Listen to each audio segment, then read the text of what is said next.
Смотрите сегодня в выпуске. О повышении эффективности работы районных координационных советов уполномоченных первичных профсоюзных организаций говорили на Республиканском собрании в Доме профсоюзов. Рубрика «Учитель пред именем Твоим» посвящена Джатсаевой Эльвире Шароновне, учителю начальных классов 14-й гимназии Грозного. В Доме профсоюзов состоялся семинар совещания председателей районных советов молодых педагогов. На уполномоченных возлагаются важные вопросы по охране труда на уровне образовательного учреждения. Состоялся первый семинар-практикум для уполномоченных по охране труда учреждений образования. В рубрике «Профответ» профсоюзные юристы ответят на любой вопрос в сфере охраны труда, социального блока, пенсионного обеспечения и на другие вопросы. Республиканское собрание председателей районных координационных советов уполномоченных первичных организаций образовательных учреждений состоялось в актовом зале Дома профсоюзов. Начиная с 2015 года в структуре Чеченской республиканской организации профсоюза были произведены изменения. Первое – это упразднение комиссии при правкоме первичных организаций, и второе – создание новой единицы в лице уполномоченного по каждому из 10 направлений профсоюзной работы, избираемого на собрании коллектива. Для согласования работы уполномоченных в каждом районе созданы координационные советы, для председателей которых и было организовано сегодняшнее мероприятие. В профсоюзном форуме приняли участие председатель Федерации профсоюзов Чеченской Республики Хусейн Салтагареев, первый заместитель министра образования и науки Чеченской Республики Ильяс Таев и широкий круг профсоюзного актива. Мне бы хотелось пожелать вам успехов в работе, удачи. Вы действительно делаете очень нужную, необходимую работу, необходимую для наших педагогов. И желаю вам успехов в этой работе. Перед участниками собрания с обширным докладом о повышении эффективности работы районных координационных советов уполномоченных первичных профсоюзных организаций выступил председатель Республиканской организации профсоюза образования Хизир Магомедович Герзелиев. На сегодняшнем республиканском собрании вы присутствуете не только как представители, а как руководители координационных советов в своих районах, наделенные определенными полномочиями. От вас, председателей объединений уполномоченных первичных организаций, сейчас во многом зависит, как и насколько эффективно заработает эта особо важная структурные единицы нашего профсоюза. И чтобы понять, почему планка этой ответственности так высоко поднимается, следует вернуться к некоторым истокам нашей профсоюзной политики и к нашим практическим действиям.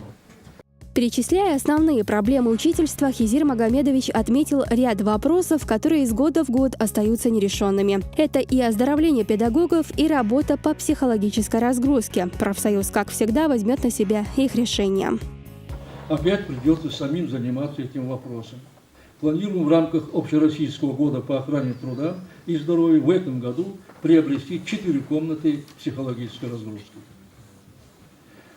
Уважаемые коллеги, завершая доклад, хотел бы еще раз выделить, что институт уполномоченных – это есть наш живой канал, обеспечивающий информационно-деловую связь с членами профсоюза. О содержании основных направлений профсоюзной работы рассказали в своих выступлениях специалисты Рессовета. Напомним, что основной задачей уполномоченного является осуществление общественного профсоюзного контроля за состоянием охраны труда на рабочих местах, соблюдением руководителем и должностными лицами законных прав и интересов работников, сохранением их жизни и здоровья посредством реализации своих прав и обязанностей.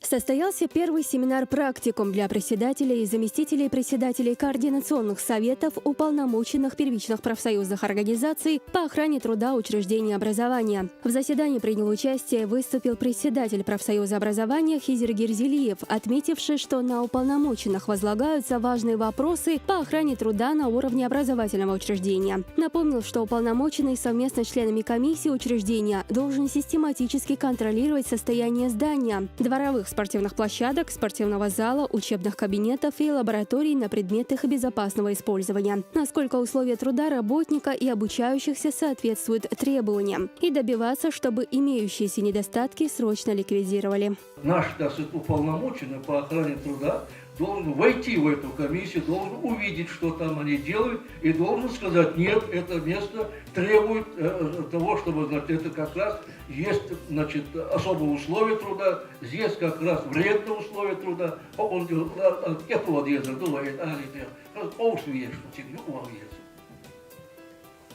Если мы пропускаем это дело, то, знаете, смысл нашей работы теряется.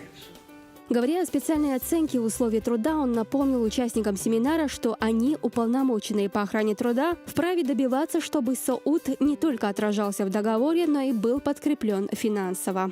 Задачи, возлагаемые на председателей, заместителей, председателей координационных советов и конкретно уполномоченных по охране труда, стали предметом выступлений заместителя председателя республиканской организации Тамары Эльмурзаевой. Уполномоченных получилась целая армия. Да, если у нас 940 первичных организаций, то только уполномоченных по охране труда у нас тоже 940 человек. Да?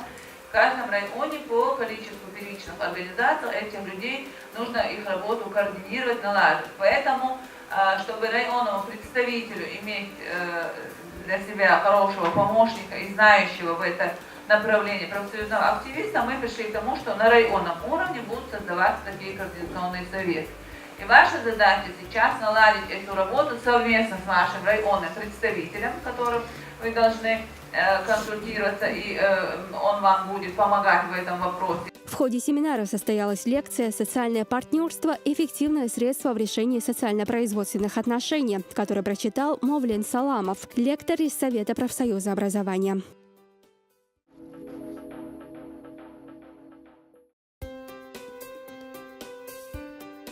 Говорят, педагогика – самое тонкое искусство, а учитель – труженик горячего цеха, где куется ценнейший сплав знаний, убеждений, практического действия.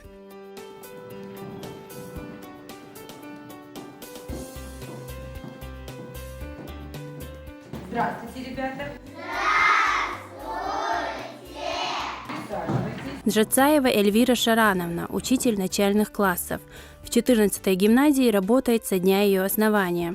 Эльвира родилась и выросла в Ростове-на-Дону. Там же окончила школу и поступила в педагогический университет. По окончанию вуза была приглашена на работу при университете ассистентом преподавателя, а затем преподавателем. В тот период она и не думала, что будет работать с учениками младших классов. Но по стечению обстоятельств, будучи в должности преподавателя, Эльвире пришлось попрощаться с Ростовской областью и вернуться на родину, в Чеченскую республику.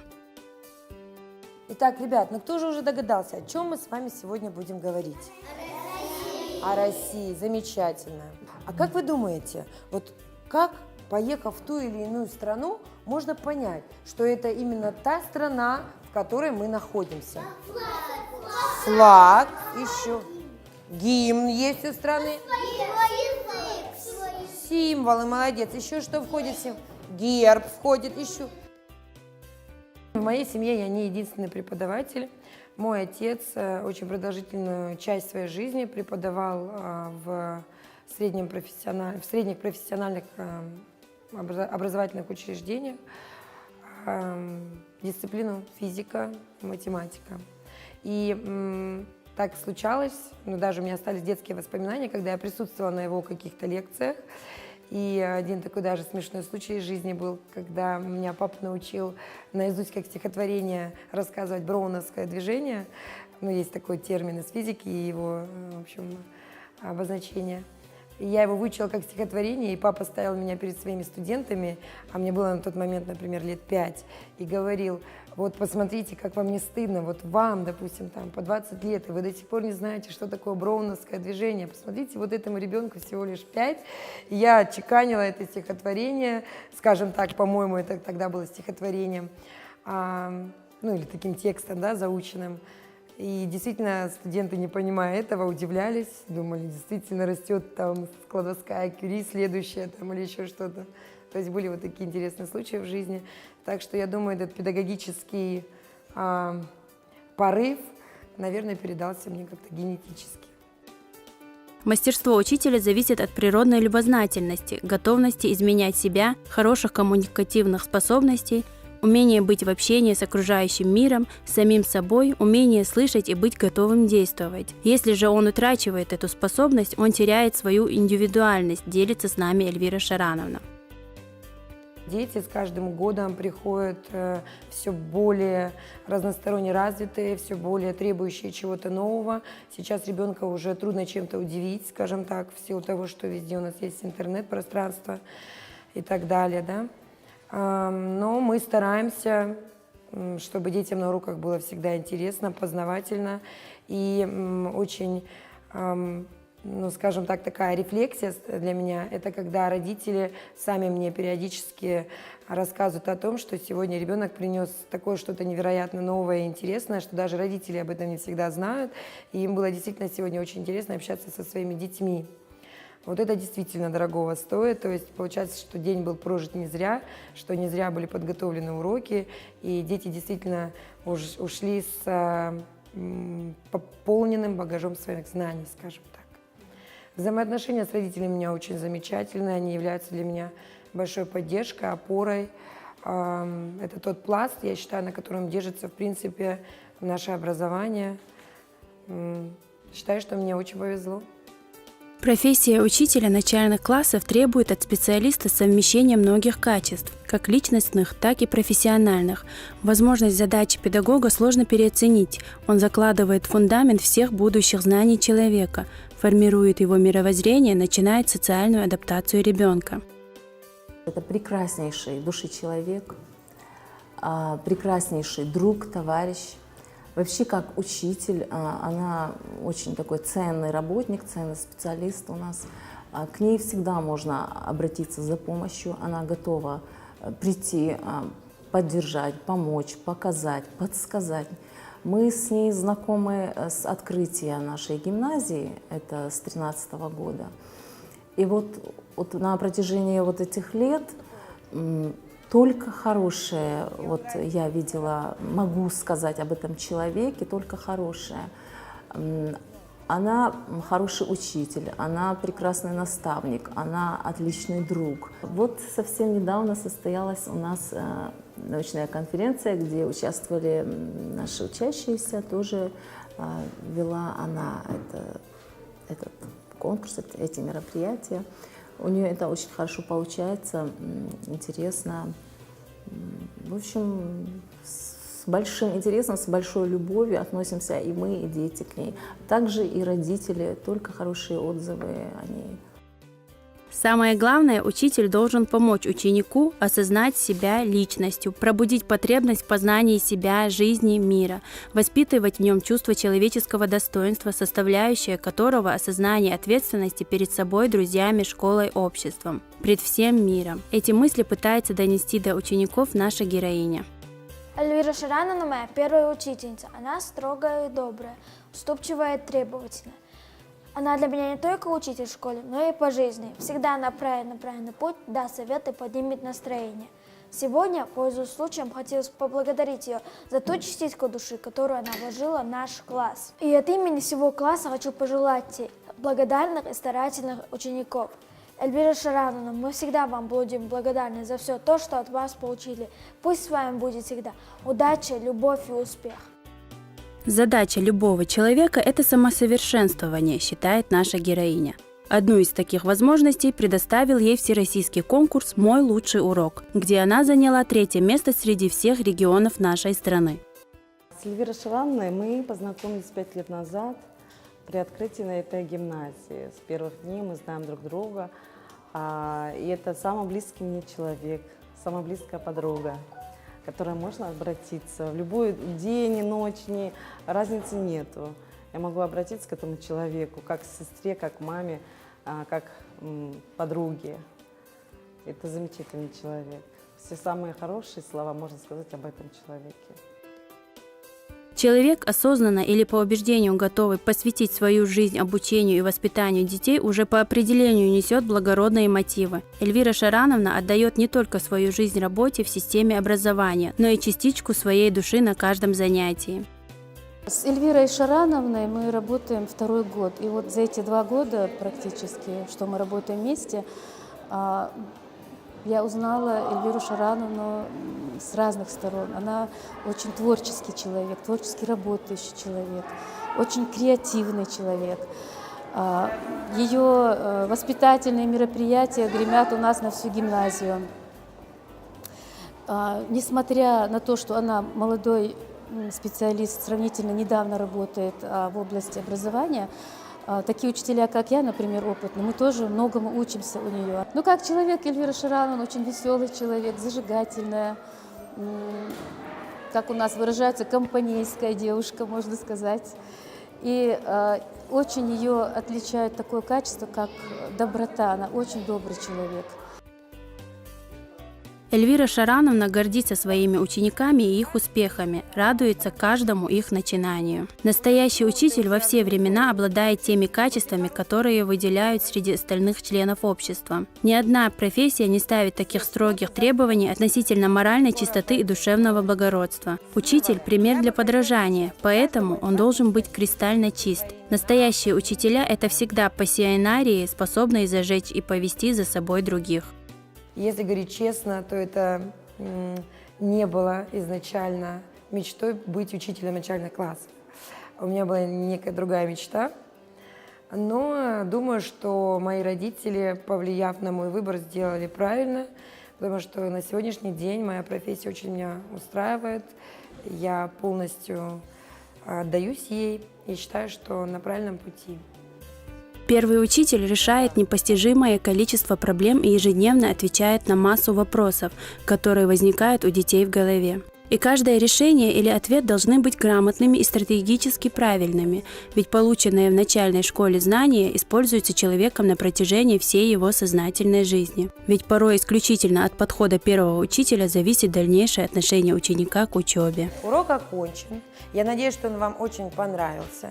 Вашими ответами я довольна, и я надеюсь, что с этого урока вы уйдете с новым багажом знаний.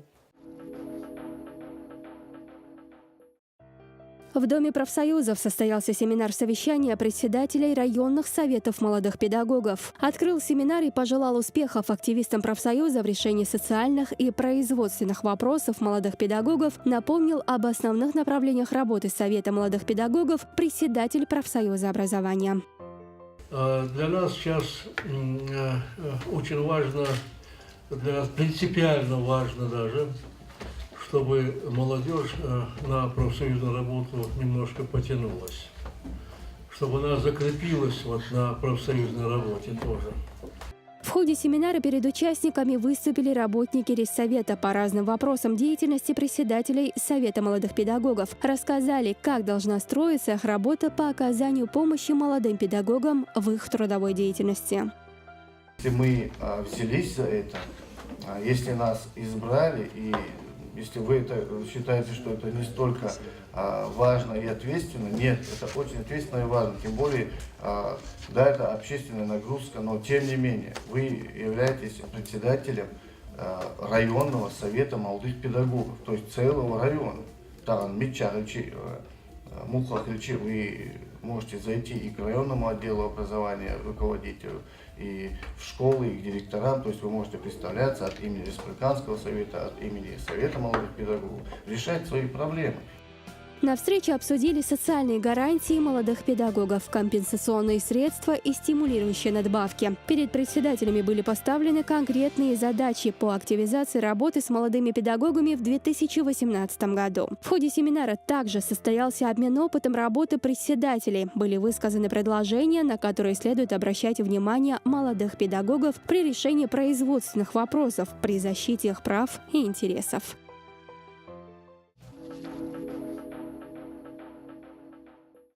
У нас в школе директор требует деньги за проведение специальной оценки условий труда рабочего места. Должен ли работник оплачивать эту процедуру? И если да, то какие могут быть последствия для учителя, который не заплатил? Нет, работник не должен платить за проведение специальной оценки условий труда, и никаких негативных последствий для него в рамках закона не будет.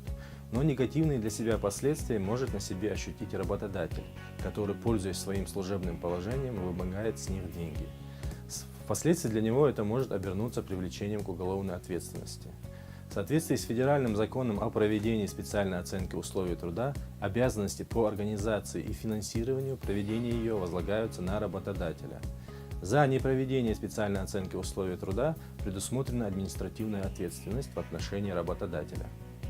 Имеет ли право учитель сопровождать несовершеннолетних детей в поездках по территории России без письменной договоренности согласия родителей? Российским законодательством не оговаривается обязательность наличия письменного оформленного согласия от родителей при путешествии несовершеннолетнего ребенка по стране. Тем не менее, действуя в интересах ребенка и в целях его безопасности, любой представитель органов правопорядка или официальное лицо могут попросить сопровождающего предъявить родительское разрешение на путешествие ребенка с этим человеком. Во избежание недоразумения и быстрого разрешения спорных ситуаций, родителям лучше оформить доверенность на имя того, кто следует с ребенком и несет за него ответственность. Доверенность может быть составлена в произвольной форме от имени двух родителей и написана от руки. Также можно воспользоваться услугами нотариуса, где потребуется один из родителей для оформления нотариального заверенного согласия на сопровождение несовершеннолетнего в поездках по территории России. Во время путешествия у ребенка должно быть при себе свидетельство о рождении детям до 14 лет и паспорт для детей от 14 до 18 лет и медицинская страховка. Правомерно ли учиться на бюджетной основе в двух учебных заведениях одновременно – в ВУЗе и колледже? Вы вправе параллельно обучаться на бюджетной основе в образовательном учреждении высшего и среднего профессионального образования, поскольку эти учреждения реализуют программы двух различных уровней. Федеральный закон об образовании в Российской Федерации гарантирует на конкурсной основе бесплатность среднего профессионального, высшего профессионального и послевузовского профессионального образования в государственных и муниципальных учреждениях, если образование данного уровня гражданин получает впервые. Женщины являются самой прекрасной, неотъемлемой частью нашего населения. Труд женщин неоценим, и хочется, чтобы они всегда были любимы и признаны. Международный женский день – это один из самых светлых и торжественных дней в году. Все хотят выразить свою любовь, удивить женщин и поблагодарить их за труды и заботу. По приглашению Республиканского совета профсоюза работников образования в актовом зале Дома профсоюзов на праздничное торжество собрались члены профсоюза, работники образовательных учреждений города Грозный.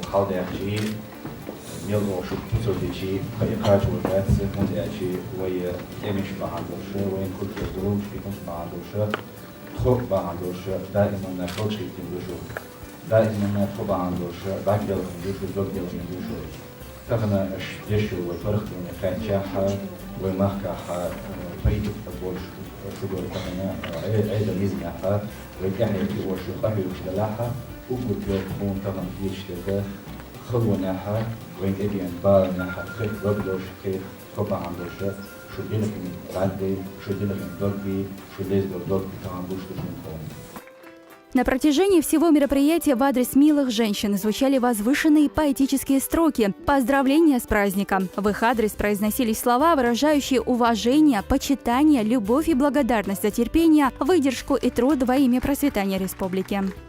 От имени председателя профсоюза образования участниц торжества поздравил Даутхан Герзелиев, пожелавший женщинам счастья в жизни, успехов в труде и всегда оставаться красивыми, отзывчивыми, добрыми и понимающими. Ведь в наше время на плечах больше забот, чем было раньше. Сейчас не просто нужно создавать уют в доме, кормить и воспитывать детей, но и необходимо работать, получать знания и в какой-то степени вносить вклад в бюджет семьи.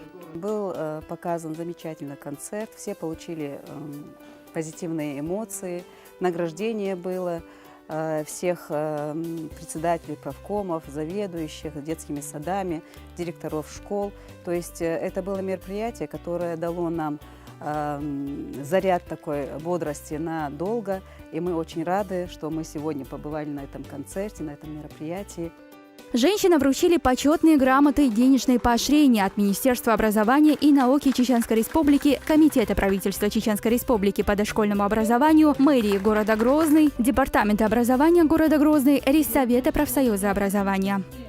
Сегодня в Республиканском доме профсоюзов нас поздравляли учителей, воспитателей, директоров школ, председателей профкомов, уполномоченных по разным направлениям.